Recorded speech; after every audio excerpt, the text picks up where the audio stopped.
Section 2.2.21 homework. The data to the right represent the top speed in kilometers per hour of all the players except goaltenders in a certain soccer league. We want to find A, the number of classes, B, the class limits for the third class, and C, the class width. And so over to the right we have our data. So let's go ahead, I'm going to open it up here. Now again, the first question is we want to determine the number of classes. Now recall that categories of data are created by using intervals of numbers called classes, and each data value is organized into these classes. So if you take a look at the first column, we have 1, 2, 3, 4, 5 classes. So there are 5 classes. So let's go ahead and then put in our result. And there is our answer. Okay, the next question says, what is the lower class limit for the third class? So let's go ahead and take a look here.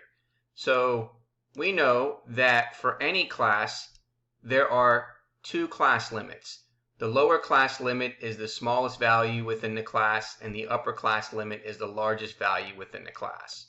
So again, what we're looking for is the lower class limit. So the lower class limit is the smallest value within the class, and we're looking for the third class. So if we count down 1, 2, 3, there is the lower limit, which is 20. So therefore, the lower class limit for the third class is 20. Let's go ahead and put that result into our question, and therefore there is our result. Okay, now we need to determine the upper class limit for the third class. So let's go back to this question here.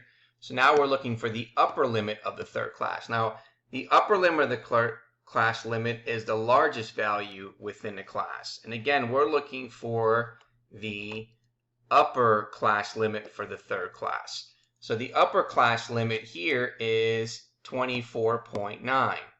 So therefore, the upper class limit is going to be 24.9.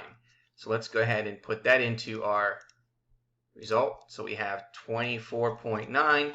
And therefore, there is our answer. Okay, in the last question, part C, we want to find out what is the class width. Okay, so we're looking for the class width, and let's go ahead and go over that again. So the class width is the difference between consecutive lower class limits. The width is the same between any 2 classes, so take the difference between the first and the second lowest class limits to find the class width. So I'm going to go ahead and just copy this and bring this same table down here just so that we can see what's happening. So again, what is the class width? Well, if we take, here are the lower class limits.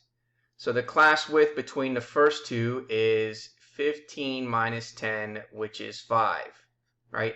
And if we take 20 minus 15, that also gives us 5. So it's 5, and therefore the class width is 5, and let's go ahead and put our answer in.